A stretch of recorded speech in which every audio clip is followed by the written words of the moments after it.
salut tout le monde. Ça fait longtemps que je vous ai pas retrouvé dans une petite vidéo et aujourd'hui j'ai envie de vous présenter mes favoris de lecture pour ce début d'année 2021. Je viens avec 3 livres. Alors d'abord j'avais aussi envie de vous dire que si vous m'aviez pas vu depuis ça fait 3 semaines. En fait je pense que c'est parce que j'écris pas mal pour le moment et que l'énergie de l'écriture est bien présente et du coup j'ai un peu moins de temps pour faire des vidéos. Je mets un peu la priorité sur mon écriture. Je crois que les derniers mois, ça m'est arrivé de procrastiner en préférant faire des vidéos plutôt qu'écrire. Et donc voilà, je reviens avec 3 lectures qui sont très très bien, dont une qui est juste absolument incroyable et j'avais très très envie de vous en parler. Il s'agit de ce livre qui s'appelle Betty de Tiffany McDaniel. Et c'était une découverte de dingue, vraiment. Je l'ai emprunté en fait à la bibliothèque de mon village, avec la bibliothécaire qui m'avait dit oui c'est pas mal mais j'ai pas encore réussi à tout lire, je ne sais pas mais les critiques encensent le bouquin donc essaye. Et j'ai juste adoré ce livre pendant toute la lecture, j'avais envie qu'il n'arrête pas et c'est quand même 700 pages et j'étais juste mais waouh c'est incroyable. C'est une auteure, je crois que c'est son premier roman, il est juste incroyable, c'est une auteure américaine. Je vais vous parler un peu du bouquin juste après, mais ce qui est drôle, c'est que après, je voulais absolument avoir ce livre. Quand on le rend dans la bibliothèque, je me suis dit, je vais l'acheter parce que je veux qu'il soit dans ma bibliothèque, je veux pouvoir le relire. Et d'ailleurs, je pense que je vais le faire dans pas longtemps, je vais le relire de A à Z parce que tellement il m'a plu et tellement j'ai été soufflée par cette écriture et que j'ai absolument envie d'essayer d'analyser un peu en fait cette écriture, de comprendre ce qui se passe dans ce livre, pourquoi cette magie a tellement opéré sur moi. Et du coup, mais en fait, il se trouve que j'étais chez une amie, ma plus proche amie, pas longtemps après, et qu'elle m'avait offert ce livre. Elle savait pas que je l'avais aimé, mais voilà, il était là, emballé pour moi comme cadeau, et c'était juste dingue en fait le petit clin d'œil, donc ce qui fait que j'ai une super belle dédicace maintenant dans ce bouquin et qu'il a encore plus de valeur pour moi. Et elle-même l'a lu, elle a adoré aussi. Voilà, j'ai vraiment très très envie de le recommander. Comme elle disait, mon amie, c'était son coup de cœur, ça fait partie de son top 10 des 10 dernières années. Ben, en fait, c'est pareil pour moi, c'est vraiment un livre qui sort du lot et qui m'a laissé une impression dingue. Et j'ai l'impression aussi que ça m'a enrichi dans mon écriture, vraiment, de lire une autrice comme ça, de voir comment elle avait travaillé et de voir la poésie qu'elle a dans ce livre, dont je vais vous parler brièvement, mais je vais pas trop vous raconter l'histoire parce que moi, quand je regarde des vidéos sur des bouquins, j'ai pas envie en fait de savoir forcément l'histoire, j'ai envie de savoir ce que la personne qui l'a lu en retire et puis j'ai pas envie de vous spoiler en fait. Hein. Mais en gros, c'est l'histoire de Betty, qui est une petite fille d'une famille, il me semble qu'ils sont 6 enfants, et d'un couple mixte entre une américaine et un amérindien. Et je pense, si je me souviens bien, que ça se passe dans les années. Oh, je vais dire des bêtises. Dans les années 70, je crois, quelque chose comme ça, ou dans. Ouais, il faudrait peut-être que je vérifie mes sources. Bref, c'est un détail. Euh, et donc, cette petite fille grandit, c'est une famille plutôt pauvre. Voilà, ils vivent très fort en contact avec la nature. Il y a aussi beaucoup de. L'accent est vraiment mis sur la transmission, en fait, des parents aux enfants, la transmission des belles choses, et notamment ce père qui est vraiment en contact avec la nature et qui transmet à ses enfants une magie comme ça, une poésie, un rapport à la nature qui est tout à fait propre, je crois, peut-être à sa culture. Et cette mère aussi qui transmet aussi des choses à ses enfants, parfois aussi des traumatismes. Et donc c'est comment il pousse, vaille que vaille, un peu comme des herbes folles, un peu de travers parfois, mais avec des belles choses en eux. Et on voit aussi comment ils traversent les épreuves de la vie, qui n'est pas très facile en fait avec eux. Et donc on suit plus précisément Betty qui grandit avec ses 2 grandes sœurs, son grand frère et son petit frère. J'en oublie un ou pas? Peut-être. Bref. Et c'est juste magnifique. Vraiment, le rapport, la façon dont il décrit la nature, dont se perd les élèves aussi à faire un potager, à comprendre les plantes médicinales, dont il essaye aussi avec sa douceur et justement toutes ces métaphores de nature de les faire traverser les épreuves. C'est juste splendide. Franchement, je vous le recommande à du 1000%. Vous ne serez pas déçus. Et donc, j'aime tellement ce livre que j'ai envie vraiment de vous lire un extrait. On va voir si ça donne quelque chose. Pour que vous puissiez en tout cas déjà rentrer dans son écriture. Mes sœurs avaient chacune leur façon d'accepter ce que nous avions fait. La mienne consistait à aller dans la chambre de mes parents, là où ma mère rangeait ses bas. Elle en avait suffisamment pour faire une pile dans son tiroir. Son second porte-jartel était posé sur le dessus. Elle achetait des bas avec la couture derrière. Une ligne qui remontait tout le long de sa jambe comme un serpent trop honnête pour s'enrouler sur lui-même. Ces bas épousaient la forme des mollets et des pieds de ma mère. Parfois, je les enfilais sur mes bras, pensant pouvoir encore sentir la chaleur de son corps restée là depuis la dernière fois qu'elle les avait portés. La plupart du temps, je les posais en travers de la chaise devant sa coiffeuse, de manière à ce qu'ils pendent du siège. Ensuite, je m'allongeais sur le ventre sous cette chaise, et je regardais les bas qui descendaient jusqu'au plancher, comme s'ils étaient ses jambes. Les coudes sur le sol, je tenais mon visage entre mes mains, et tout en donnant des coups de talon, je chantonnais, imaginant ma mère assise là, au-dessus de moi, en train de se maquiller. Malgré ses sauts d'humeur, j'avais envie d'être près d'elle, ou tout au moins d'être dans son orbite pendant qu'elle se consacrait à ses pratiques féminines, qui étaient encore déconcertantes pour moi à cet âge. Je trouvais une sorte de réconfort à rester ainsi au pied de ses bas, imaginant ma mère sur la chaise, occupée à enlever le duvet de sa joue.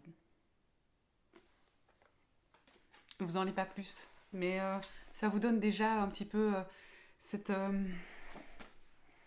ambiance, la façon dont elle dissémine comme ça un décor et une sensation, voilà. C'est court évidemment, c'est court, c'est vraiment à peine une mise en bouche. Après, j'ai juste envie de vous dire que c'est un livre qui n'est pas très facile, ça aborde quand même des traumatismes transgénérationnels. Oui, et ça évoque pas mal aussi, il y a pas mal de choses qui concernent le rapport des hommes et des femmes, et la violence un peu que les femmes peuvent subir par les hommes. Soyez prudents dans ce livre quand il peut être assez émouvant. En fait, je vais que vous présenter des lectures pas faciles. Je sais pas ce que j'ai pour le moment, je lis tout le temps des choses un peu sombres en fait, je dois bien le dire, parce que les suites de mes lectures, c'est pas vraiment mieux. Donc je sais pas si ça plaira au plus grand nombre. Je sais pas pour le moment, je crois que je suis très sensible à cette question justement de paroles qui témoignent des violences. Et du coup, je lis beaucoup de choses là-dessus. Et puis, je vous en avais parlé dans ma précédente vidéo des favoris de 2020. J'avais parlé notamment de Vanessa Springora. Eh bien, on est dans cette mouvance là avec ces livres qui viennent dénoncer des choses. Et j'en ai d'autres que je vais vous présenter ici qui sont exactement dans la même mouvance. Et donc, ce sont des lectures qui ne sont pas très joyeuses, mais qui sont, que je trouve bouleversantes parce qu'elles sont pleines d'authenticité et qu'il y a un courage en fait, un courage incroyable de dénoncer ces vérités, de porter une parole qui devient universelle en fait, parce que ces gens racontent des choses terribles, mais il y a des choses auxquelles on peut s'identifier dans leur histoire, et voilà. Je vais vous parler justement de celui-là, vous avez peut-être entendu parler de Camille Kouchner, La Familia Grande. Et donc c'est tout à fait un livre dans la même mouvance que Le consentement de Vanessa Springora. Donc Camille Kouchner, qui est la fille de Bernard Kouchner, le politicien français, et donc elle parle de son enfance, elle a un frère jumeau, Victor, et donc elle parle de leur enfance, qui est vraiment une enfance, dans un premier temps, quand on lit le livre, c'est vraiment une enfance magnifique en fait, avec une vie de famille, une vie sociale incroyable, avec vraiment une éducation très forte post-mai 68, et donc très axée sur la liberté sexuelle aussi. Et on a l'impression, enfin, la première chose que je me suis dit en lisant ce livre, c'est waouh, mais quelle liberté ça doit être de grandir avec ça. Et puis en fait, le livre, il y a vraiment un retournement, puisqu'il commence à parler en fait de violence sexuelle de la part du beau-père sur son frère, et donc de comment elle a été en fait coincée dans ce secret parce qu'elle savait, et de comment elle a vécu une culpabilité incroyable, une impuissance dingue par rapport à ce qui se passait.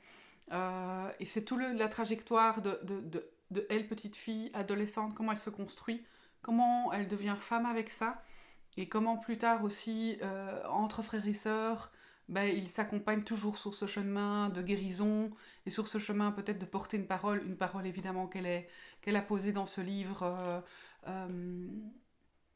qu'on peut vraiment ressentir comme une trajectoire thérapeutique en fait. Moi, ça m'a beaucoup touché. L'écriture est très très belle, parfois d'une grande violence, bien sûr, puisque ce qu'elle évoque est très dur. Euh, c'est très beau et c'est très dur. Voilà, donc sachez-le si vous l'ouvrez, mais il y a il y a un travail de se montrer comme ça dans cette fragilité qui m'a vraiment beaucoup touchée. Voilà. Enfin, le dernier livre que je vous présente, que je viens de terminer, c'est le livre Le pays des autres de Leila Slimani. Vous vous souvenez que Leila Slimani, donc ça, je crois, c'est son troisième livre. Elle a écrit Le Jardin de l'ogre et elle a écrit ce fameux livre où elle parle Chanson 12. Voilà, je ne sais pas si vous l'avez lu, pardon. C'était un livre assez trash aussi sur l'histoire d'une nounou qui tue en fait les deux enfants qu'elle garde. Et c'était vraiment une analyse, le décortiquage de ce processus en fait, de pourquoi cette femme était arrivée à poser un acte aussi terrible. C'est aussi un livre, je pense que tout le monde ne sent pas prêt forcément à lire, et ce que je peux tout à fait comprendre. Ici, on est quand même dans quelque chose, à mon sens, un peu moins trash, mais qui évoque quand même des sujets assez importants. Euh, Elle parle en fait d'un couple mixte aussi. Mathilde, qui est française, qui épouse Amine, marocain, après la guerre 40-45. Et Amine est un agriculteur et ils partent s'installer dans la campagne marocaine. Et donc c'est comment cette femme française, un peu, je dirais, naïve, comment elle rentre dans ce rôle d'épouse et de mère aussi, dans une campagne où elle est complètement abandonnée à elle-même et où elle n'a plus aucun repère, et dans une culture aussi clairement qu'elle ne connaît pas et qui la surprend à plus d'un titre. Et c'est ce couple, ce que j'aime bien, c'est que ce livre est plein de nuances. Donc on sent que c'est un couple qui n'est pas évident, il y a des fragilités, il y a des difficultés, et puis en même temps, il y a aussi plein de belles choses, il y a des choses très très fortes qui les rassemblent. Euh, et donc c'est vraiment des touches qu'elle laisse, que l'autrice montre de cette vie, et on passe de la tête d'un personnage à l'autre. Donc on traverse ce que Amine ressent, puis Mathilde, et puis leurs enfants, Aïcha, la petite fille, on suit aussi son parcours à elle, et d'autres personnages annexes. Et c'est très très beau. Il y a des choses qui concernent aussi tout le contexte politique de l'époque, et notamment la méfiance qui commence à venir contre les Français, et l'émancipation de ce pays. Et donc du coup une certaine forme de violence larvée qui est présente par rapport à ce couple mixte. Et puis on suit aussi, il y a le thème de la pauvreté, de comment la honte que ça peut être parfois d'être dans la pauvreté, la violence aussi des hommes sur les femmes, euh, l'isolement de la femme dans ce type de lieu, dans ce travail acharné. Vraiment, c'est très beau. Euh, Si vous voulez, il n'y a pas une sorte d'action principale. C'est vraiment, on suit l'évolution de cette famille sur différents tableaux, et voilà, il se passe ça, et je dirais chaque chapitre, quelque part, se suffit presque à lui-même, où ça donne à voir quelque chose. Mais il n'y a pas, pour moi, je n'ai pas en tout cas perçu vraiment une montée en puissance, une action, un développement, et puis ensuite une chute, une fin. Non, c'est plutôt une fresque. C'est plutôt ça que j'aurais envie de dire. Vraiment, je le recommande. Il est très beau, et ça m'a plu aussi d'être dans un autre pays, d'être emmené vraiment, de voyager ailleurs avec ça. Il est quand même aussi, donc, comme elle parle des choses de l'être humain, des douleurs des êtres humains, c'est quand même aussi un livre un petit peu euh, voilà, c'est pas un livre hyper léger, le roman de vacances qu'on a envie de prendre toujours sur la plage. Enfin, moi, je pourrais lire ça sur la plage, mais je sais que c'est pas le cas de tout le monde. Et donc, voilà.